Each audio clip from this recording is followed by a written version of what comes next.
So the big question is this: how do small business owners like us grow our leadership, develop our teams, and scale our business in a way that allows us to get our products and services out to the world, yet still remain profitable?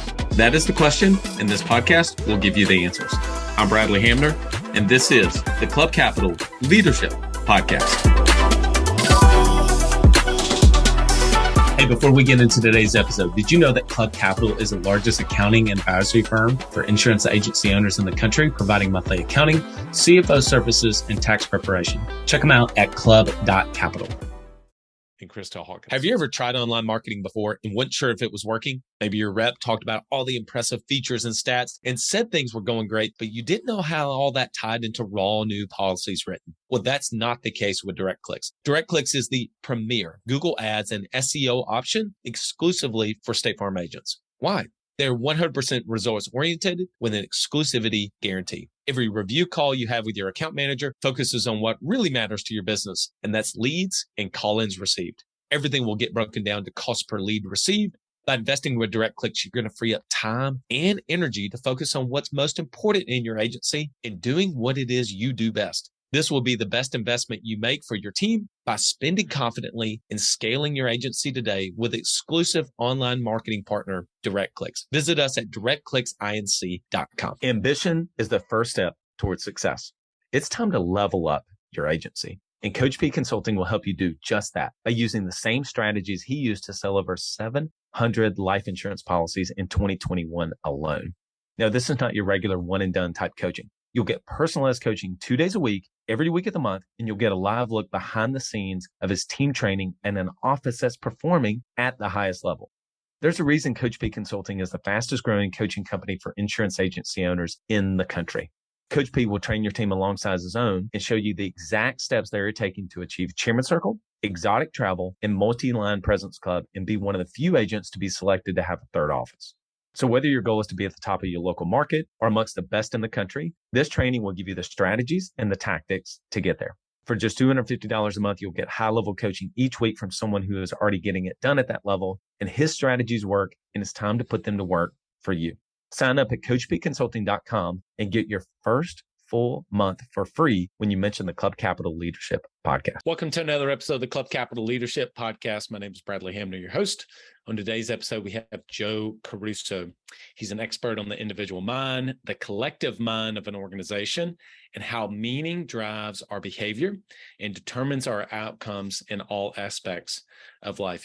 You guys all know every time I ask people for their background and origin story, because I do think it's fascinating to see how people get to kind of where they are. Well, Joe's story is pretty remarkable. He gets right into it from the very get-go, from whenever he became one of the very first people to ever be cured of metastasized testicular cancer whenever he was 18 years old. And that experience shaped the rest of his life for him to be able to give back to others. I enjoyed this conversation with Joe. He is pretty much everybody I have on the podcast is far smarter and intelligent than me. And Joe is one of the smartest people that I've ever met, and certainly is just very well read. I think you're going to get a lot out of this episode with Joe. Without further ado, here's my conversation with Joe Caruso. Joe Caruso, welcome to the Club Capital Leadership Podcast. Thanks, Bradley. Appreciate it. So I've been looking forward to talking to you. Excited to have you. Well, we always start with background and origin story with every one of our guests. And as I was sharing with you before we hit record, you have a fascinating background and a story about kind of how you got to where you are today in your journey. So why don't you just take people back on a little bit about your journey? It's a pretty unusual journey. I was class president in high school. I'm going to go way back there. Successful, 4 scholarships to college, including ACT. Really excited. And I got sick. And they had diagnosed me as having a very rare cancer that was absolutely incurable. And I was 18, I just turned 18 years old. So they said, we'd like to try radical chemotherapy and radical surgery on you, but we're going to push it so far because it's incurable. We could kill you. So you have to sign your rights away to sue us, but you're dead anyway. And this is at U of M Hospital. They're not screwing around. They're just trying to be, honest. And so dealt with that for a while. I started planning my funeral.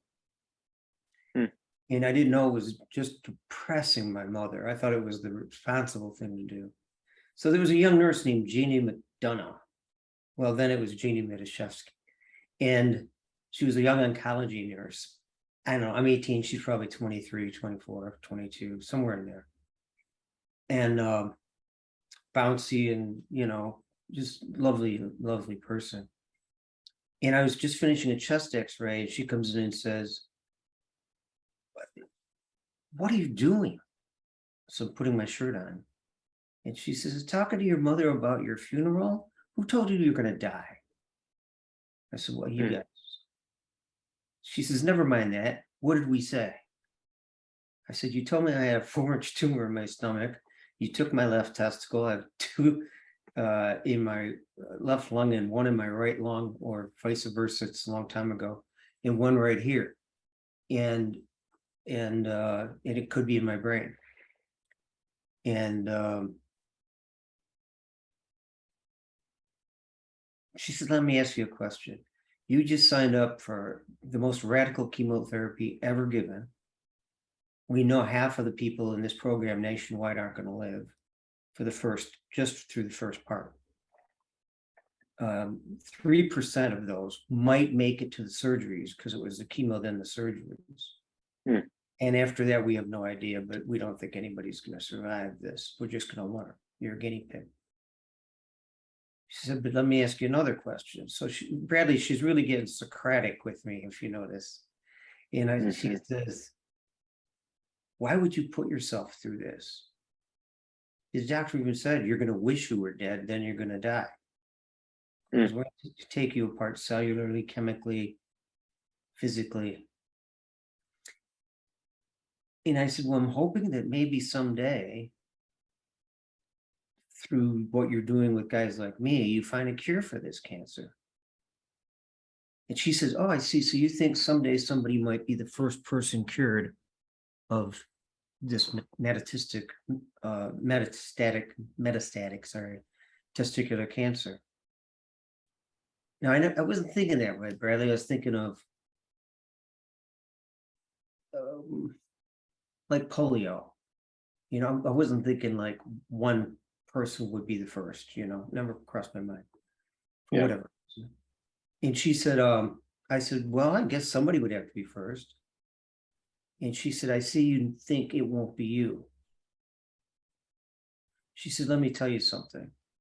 Everyone's going to work really hard to try to make you the first. But if you're not working harder than we are, there's nothing we can do to help you." She walked out. And that's when I stopped thinking about my funeral. I started thinking about my life. If I'm going to die anyway, most people don't know what they're going to die of or when, until they have a prognosis. And why not live till I die? And if I did, what would I do with this life? And I decided I know this is a long version of this story, but it's an unusual story. So this is the genesis of how I ended up with $1 million consulting practice. I said, I want to study 5 hours a day, 5 days a week, the greatest minds that have ever lived. I started with the philosopher historian Will Durant, the story of civilization. And I went from there: psychology, theology, just about anything I could get my hands on to find out how people become. How do we grow? How do we learn capacity? How do we expand capacity? How do we become what we desire? How do we manifest that? What are some of the keys? And I did it for me. I didn't do it so I could teach someday. I didn't think I had a future to teach. I just wanted to learn what I was going to miss. I'm very curious, and always have been. Not about things I don't care about.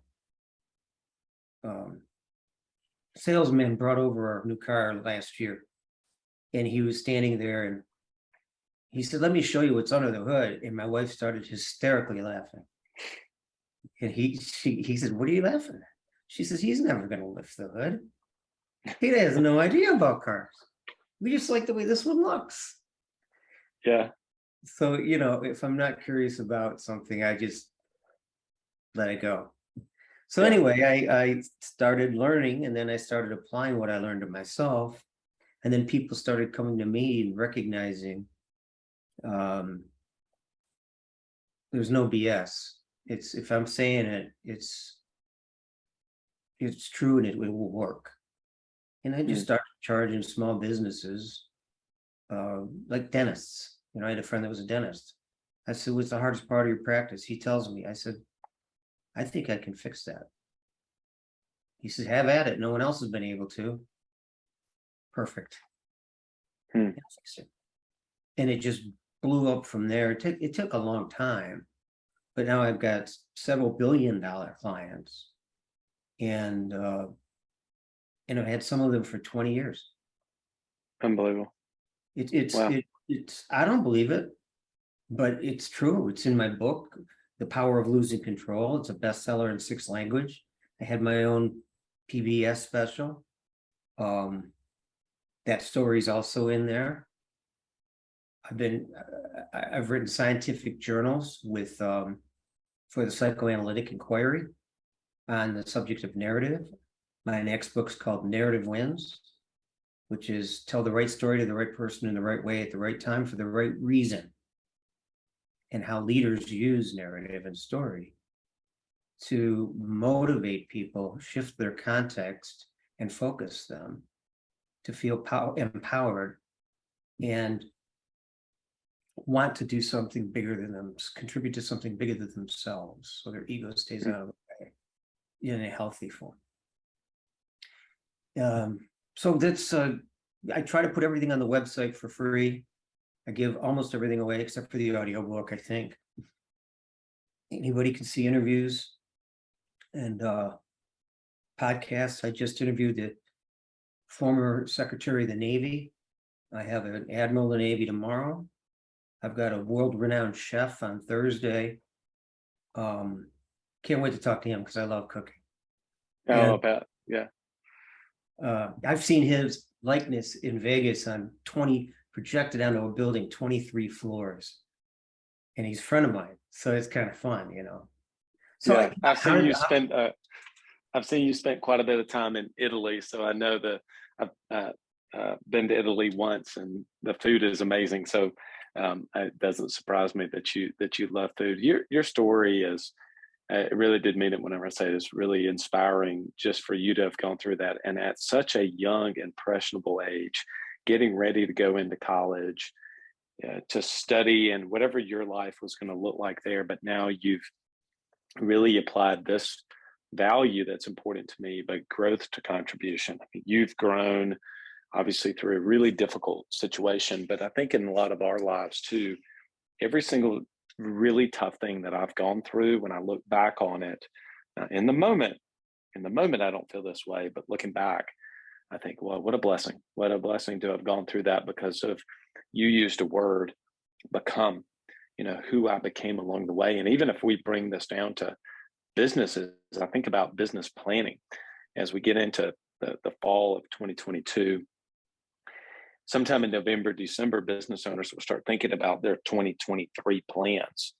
And the majority of those plans are not going to work out. But really what matters is who they become along the way, not just whether or not they actually hit the outcomes of those goals. I do want to ask you, and I may mess this quote up, that the biggest gap in life is the gap between knowledge and doing. So you spent a lot of time, and still do, studying, learning from the great philosophers, the thinkers of not just our lifetime, but of all time. But you said you applied then the knowledge. Can you just talk about the distinction? Yeah, in the Story of Philosophy, he takes Will Durant, written in 1924. He takes, I believe 24, could have been earlier, but not much.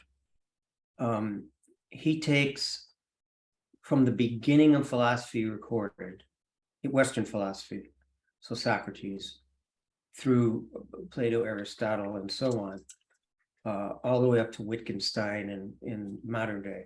The reason I picked that book to study is because I wanted to hear how, as civilization progresses, how thought can progress and be shared, denied or accepted. So the German philosopher Hegel, Hegel, said something in the book that stuck with me. I've got a pretty good memory. What was your question? And okay, sorry, that was cheap and easy. And God, he said, wisdom, if it does not determine action, is dead to us. No, I'm sorry, knowledge, if it does not determine action, is dead to us. And so from that, I wrote, wisdom is knowledge put to work. So I remember one time I was in a diner having an early lunch, and I heard a couple people in the booth behind me, and they had their menus, one of those plasticized menus, and the food is just get eggs. That's just the whole rule, or it's not going to be very good. And I had to eat something. So the two people were talking, and they're talking about, oh, this has got more calories in it than people think. And if you're going to do this, watch the calories on that one. And if you do this, I thought, boy, they know a lot more about healthy food than I do. And so I was done before them, and I grabbed my bill and I went to walk up to pay the bill, and I went to go back past that booth. Neither one could hardly fit in the booth. So that's knowledge, but that's not wisdom, because it's not put to work. Sure. And so when I read that, I said, that's got to be one of the keys. So curiosity is one of the keys. Will is one of the keys. And then I was just talking with a client last week, and she was talking about a personal assistant she has. She's wealthy. And she said, I think he's capable. He's smart enough. He's charming enough. I think he can do this, but he's just not doing it. I said, have you talked to him about it? She said, yes. I said, have you showed the difference between what you want and what he's doing? She said, yes. Now, she's a great communicator, fantastic communicator. So I don't question that she did. And she's very honest. If she didn't, she would say, I could have done a better job. But she didn't. And I said, well, let's talk about one's capability, because as a leader, you're judging that all the time. So you're looking at someone as they are, while they become. But without curiosity and the will to become, and the belief that they can, they probably don't have the capacity to do it. And that assessment has to be made constantly with key people. Most businesses believe that we get the right people on the right bus. Was it Good to Great, Jim Collins? But I look at their senior leadership team, and they've got the CFO and the HR person and the head of each department, IT, and so on.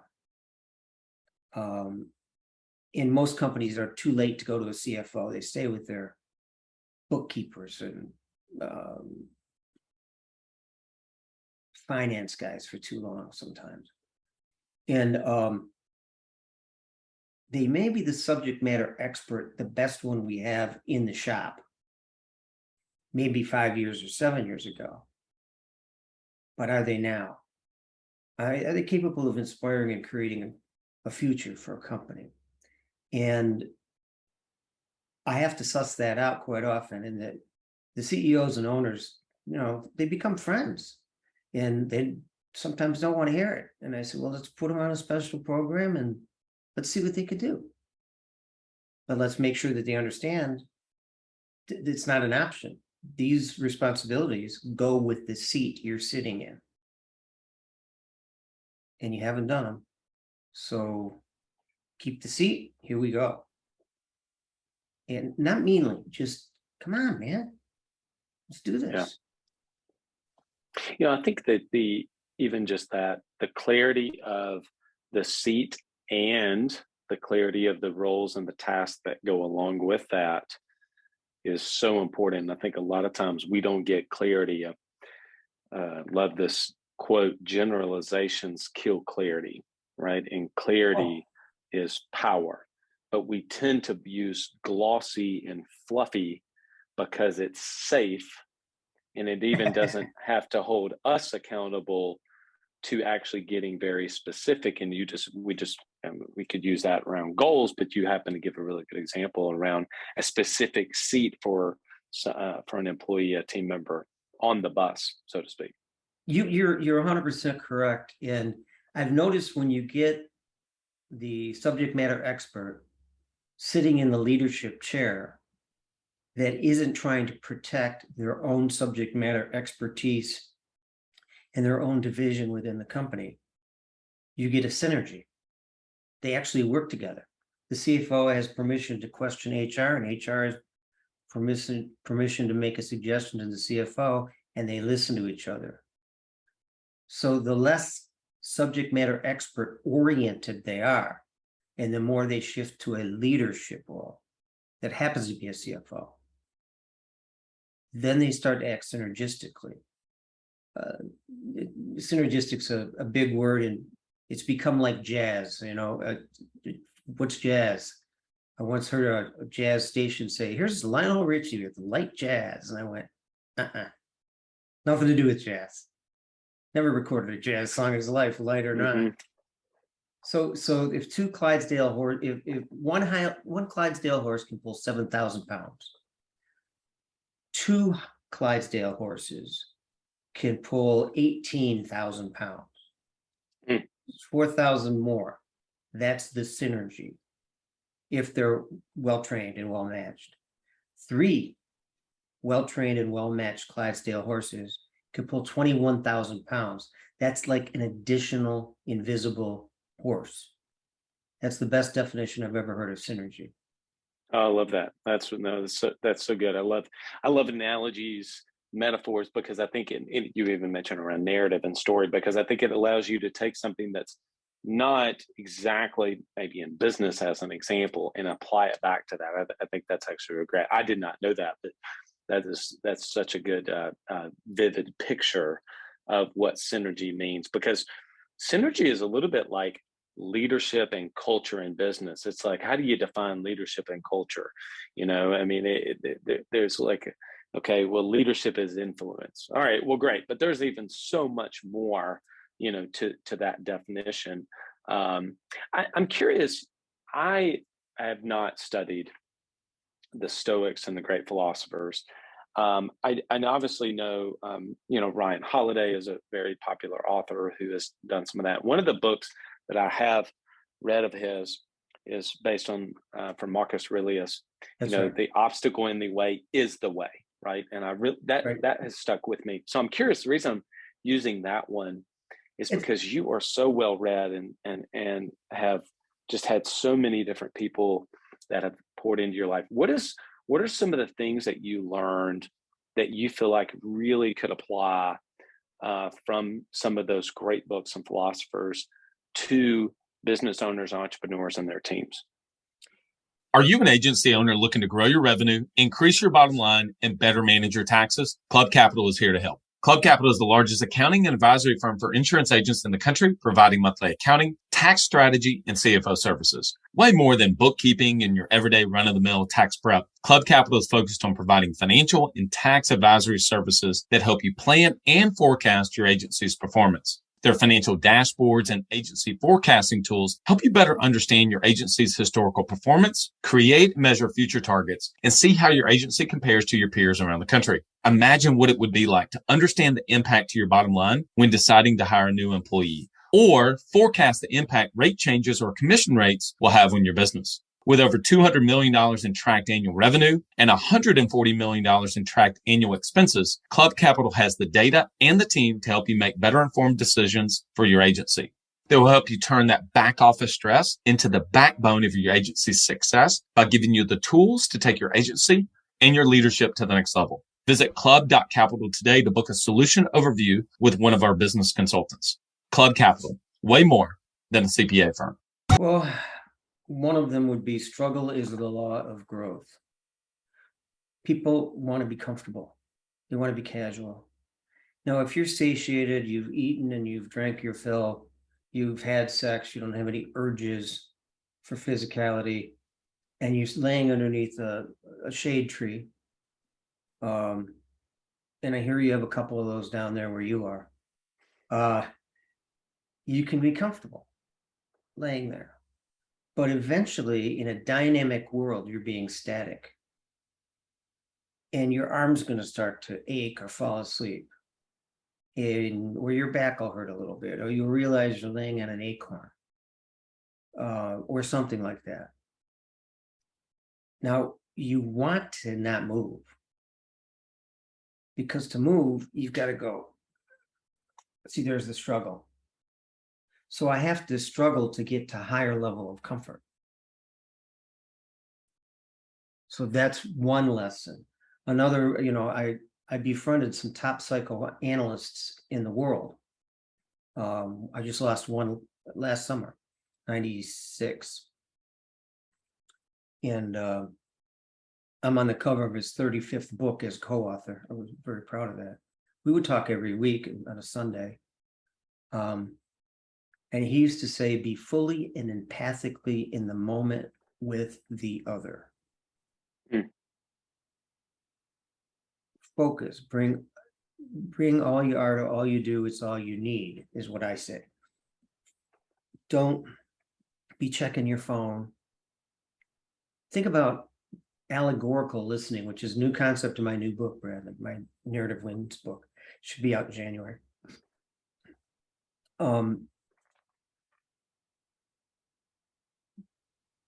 Somebody tells you a story, say about a coworker or about a client, and you're a leader. You have to say first, why are they telling me this? Why are they telling me this now? How much affect, positive or negative emotion, do they have around this story? Are they showing me how right they are and how stupid this other person is? Are they, what is it that we're trying to achieve? That leads me to what is my role. And sometimes my role is just to listen, not to solve the problem. And if any people are married out there, younger people, sometimes your role is to listen, not to solve the problem. So true. If you miss that, that's when the fight breaks out.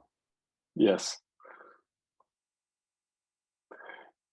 It's one thing to hear that, it's another thing in practice to actually live that out, because so many of us want to then, we fix problems all day. That's what we are doing in our businesses. We are chief problem solvers, one of the hats that we have to wear. And so then to change that in relationships, spouse, friends, etc., to just being there to listen, it's a skill that really can be developed. I'm curious, even one thing that you mentioned about being fully in the moment, that seems distractions are more common, and it seems that gets harder and harder and harder to do because of, everybody defaults to social media. That's certainly one part of it. What is your feeling about the things that we can actually do now, real, not just theoretical, but real things we can do to want to be fully present? And I'll just give one example. You and I were having a conversation before we recorded about the genesis and the history of the podcast and how it got started. Well, I'll tell you, one of the things with that was I didn't realize how much I had to learn how to be more fully present just with people and listening, to be a better listener, but that's what it requires on the podcast. So I've gotten the benefit of becoming or trying to become a better listener because of the nature of the podcast, as an example. Your thoughts? Oh, I agree with that 100%. I'm lucky that, my clients call me once a week for an hour a week. They call on time and they talk about whatever's on their mind. My job is to find out why we're talking about it, what's bothering them, and how can I help them? Usually what I call through 35,000 feet, some story, some metaphor. They're still thinking about them, but at least I'm putting them at an objective perspective. I'll give you a couple examples. Number one, meditate.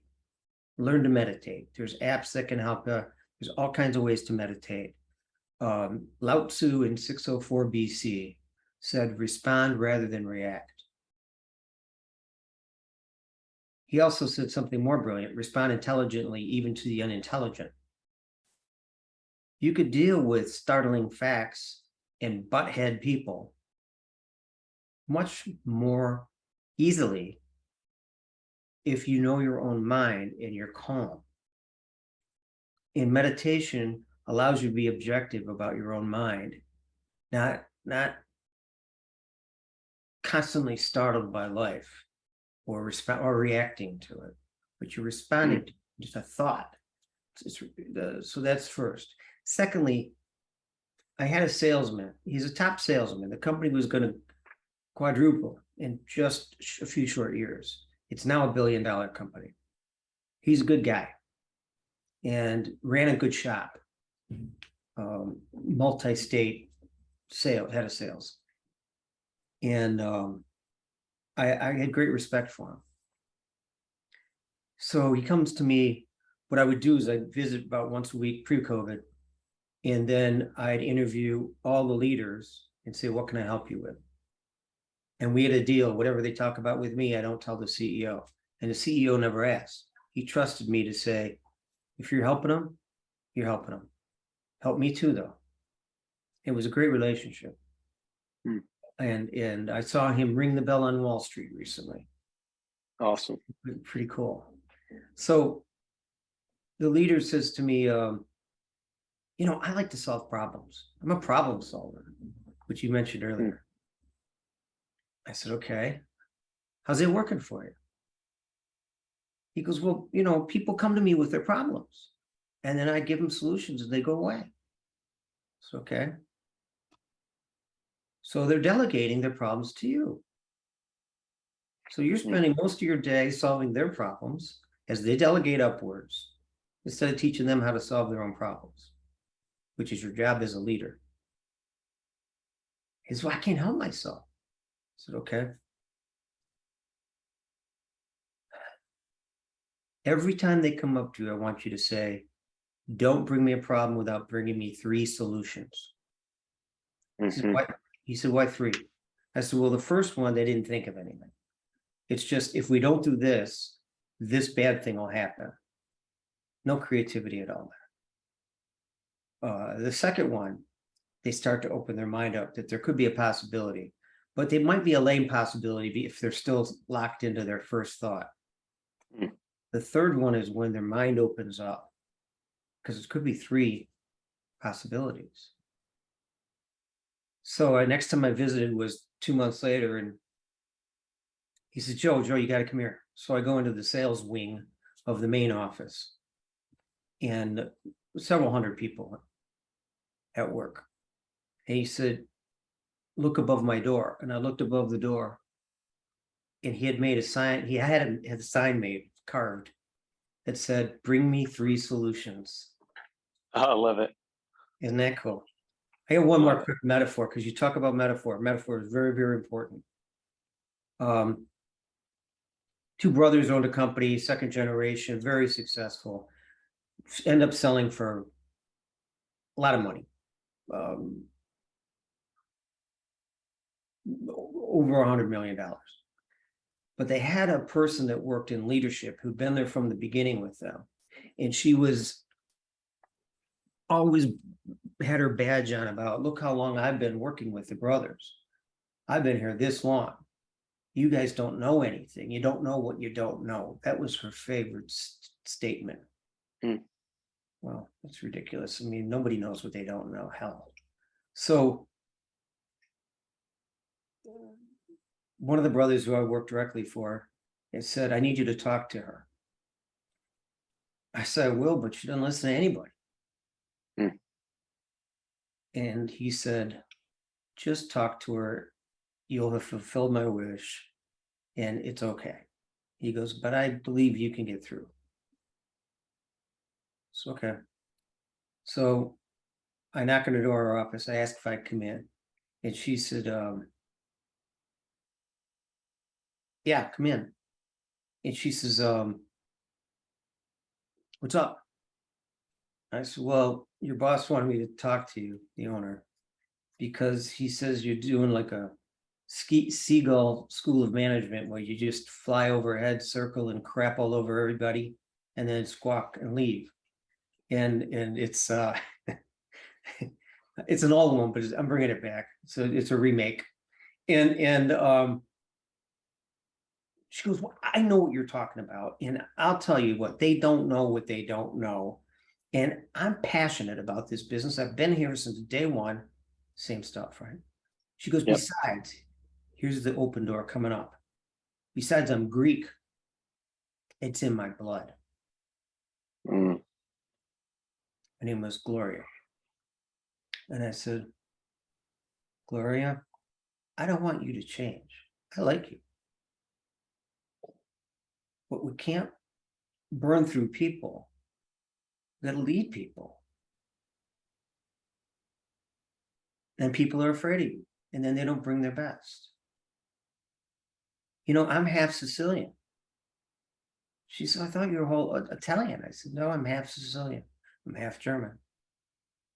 My father was the 14th son of 2 Sicilian immigrants. My mother was the 5th out of 7 German immigrants. Off the boat, both of their parents. I said, so I have a tendency to be quite passionate. I don't want to lose that, but I'd like you to redirect your passion. She said, well, how do you do that? I said, well, is it possible you can bring your passion to solutions instead of problems? Be more passionate about the solution than the problem or the person. I love that. That's so good.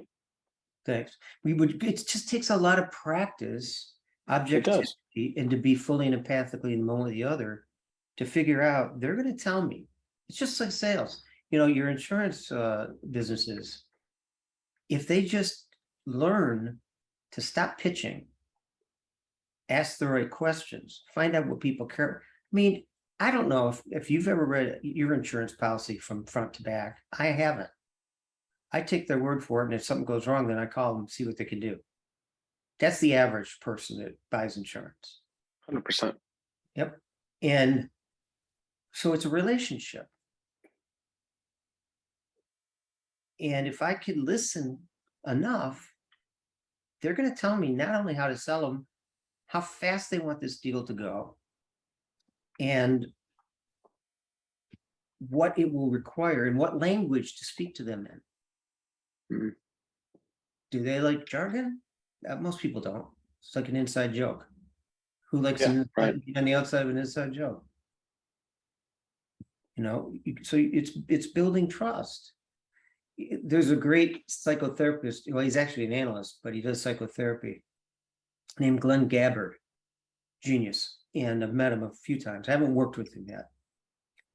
And he said, never forget the patient wants to be fully understood and cared about and appreciated as much as they want their problem solved. The best use of money is to buy back your time. And one of the best ways to do that is with a virtual assistant. Rock Solid Virtual Assistants brings together top business leaders with exceptional virtual assistants to build successful relationship-driven teams. The services they provide range from graphic design and marketing to executive admin assistance and everything in between. There are many virtual assistant companies on the market to choose from, but at RockSolid, their processes and passion for what they do place them at the very top of that list. Not only is their hiring process exceptional, which nets them the very best assistants, but they also provide superior support to their teams for the duration of your time with them. The matching process at RockSolid is unlike any other, and they have the track record to prove it. Their hands-on approach has proven to increase the success rate of their teams exponentially. So if you're looking to build a rock-solid team for your business, reach out to Tracy and the team for a no-pressure discovery call at rocksolidassistance.com. They value your success as if it were their own, because it is. Mm, yeah.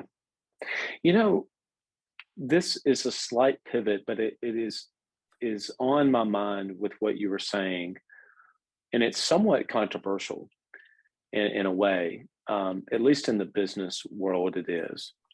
And it's this dichotomy, or almost this tension, it's probably a better way to put it, is a tension between systems and flexibility. There needs to be a level of systems. I am not at any way saying that you do not need to have systems in your business. However, the idea is that if I just systematize my business to the nth degree, and the most common example that people reference is McDonald's. But the reality is, the majority of us do not own a McDonald's franchise. And when you talk about asking the right questions, understanding the right tonality to use with the prospects, leads, clients that you're speaking to, in building a relationship, to me, that is not, you don't systematize that. You literally just care for the person. Okay.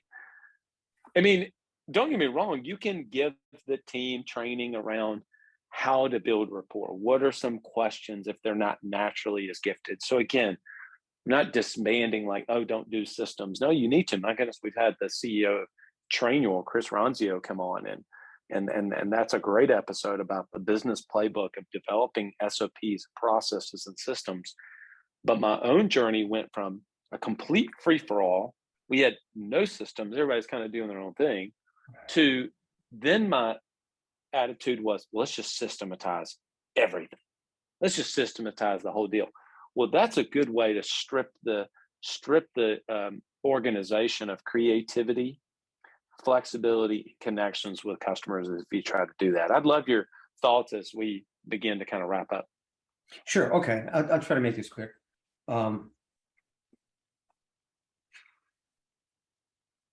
When I was just starting out, 25 or so, an HR director for a large corporation loaned me a book.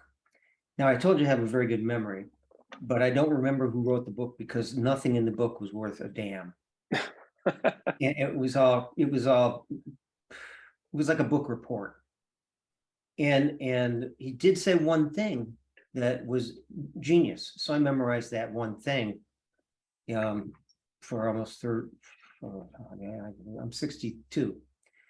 And that is that left to our own devices, we do things of less and less importance to the customer or for the customer. And so we can systemize to make our running of our business easier for who? Us. Yeah. Yes.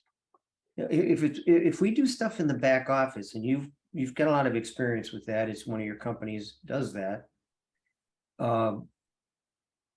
that's very valuable, and that could help us be more efficient and effective to a point.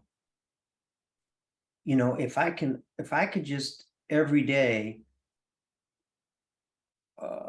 send my wife a text or a Facebook message or something that says, I love you more today than I did yesterday. And I send the same one every day. How's she feeling? Works for me, man. Push it a button, as we say in Italian. Push it a button. And then I'm done. So Right. it's done. There's that blend. We want to feel appreciated, cared about, and understood, and then we want to problem solve. Yeah, Your journey is quite linear in that regard. Yeah, that's true. I mean, we we didn't get into this, but um, you and I were talking about politics, which we certainly won't talk about on the podcast, but we're discussing that before we hit record, and we were referring to the pendulum swing. So sometimes we go too far, right? Like I go too far. Okay, we have no systems, to everything's too systematized, and then in somewhere in the middle we find the right blend and balance for my personality, for what's best for the organization, etc. And then we're nipping on the edges of just constantly improving. Kaizen method, to use that as an example. So Joe, you have a great website. You do have a tremendous amount of resources on there. I love your Daily Cup of Joe. I'd love for you to share how people can connect with you, where to go, where they want to pick up a copy of the book, and then if they would like to reach out and connect with you, where would you point them to? I'd say www.caruso, that's CARUSO, leadership, one word, .com. And we're working on the website right now, but that should at least get them access to things. The new version of the audiobook is on there, which is updated from the original bestseller, and it's got 5 stars on Amazon. I highly recommend that. It's just full of stories, chock full of stories, and interesting to listen to. I loved re-recording it. And then the Cup of Joe's is just a decaffeinated, stimulating thought to begin every morning. You get them 5 days a week, and they're free. We don't need anything. So don't send us a credit card or anything. Just the book. There's a fee for the book, but that's just to cover the recording costs. So it's everything I've tried to put on there is free. Lots of videos coming, more videos. So I would appreciate. Thank you for the plug. And anytime if I can help somebody, they can call. My assistant's name is Libby. That's team@carusoleadership.com, and she'll figure out if we should talk, and then if we should, we will. Might not happen within an hour, but it will happen. I love it. Joe, congrats on all the success you've had for pouring into people and for sharing your journey with all of us on the Club Capital Leadership podcast. And congrats. Look forward to your new book coming out first part of next year. Thanks, Bradley. You're a pleasure. I really enjoyed the conversation. Really got interesting. Thank you. I think there are 3 main takeaways from this episode with Joe. Number one, when he gave the analogy, when he was talking about synergy, and he talked about the Clydesdale horses, what 1 can do, what 2 can do, and what 3 can do, and 3 can pull more, almost as if there was a 4th Clydesdale horse. I thought that was such a good, powerful analogy. And one thing about that too is I can think about it times. There's a book by Patrick Lencioni talking about silos, thinking that if you just go get individually great players and they all do their job, then the collectiveness would add up to success, whether that's in sports or in business. The reality is, though, you're not taking into account the synergy and all the glue that goes in to make all of that work in unison. Number 2, struggle is the law of growth. I shared with you, I know many of you have read the Ryan Holiday books, and the one that's I've read is The Obstacle is a Way, which he's talking about from Marcus Aurelius. The obstacle that's standing in the way is the way. And then number 3, I thought whenever he mentioned around the bringing solutions and not necessarily problems, there's an episode by Craig Rochelle where he talks about you're the chief problem solver. And it was actually in reflection of this podcast with Joe that I started to think about. So I do get that you, as one of the hats that you're wearing, is being the chief problem solver. But I do think it's the idea of that you are not necessarily solving the problems, but helping others to be able to solve some of those problems and redirecting, encouraging people to be able to bring solutions, not necessarily problems. And maybe sometimes that doesn't necessarily have to be three. I know Joe mentioned that, but one thing it could be is just simply asking people, what do you think we should do? And so whenever what do you think we should do? Or what have you already tried? And a lot of times your team may have said, oh, well, we haven't tried anything. That's why we're coming to you for advice. And then just kind of redirecting that back to them and asking, well, what do you suggest that we do? And then encouraging them to go back and do some thinking and then come back to you with a solution. And if nothing else, even if their solutions are not the solutions that you feel like are the right way, you are teaching them about how to think and how to be able to grow. So I think those are some of the standout. Go to carusoleadership.com, carusoleadership.com. Reach out to him if you'd like to work with Joe, and then also follow him with his daily email, the Daily Cup of Joe. I kind of like that. That was a good play on words there. Enjoyed having Joe on. Hope to have him back on in the future. Big shout out to our podcast sponsors, Direct Clicks, Rock Solid, Club Capital, and Coach P Consulting. We want to be able to bring, not only are they helping us to be able to bring great guests on like Joe and so many others, but we really want to partner with people that are helping insurance agency owners, small business owners to be able to really be their best. And that's exactly what all of our partners do.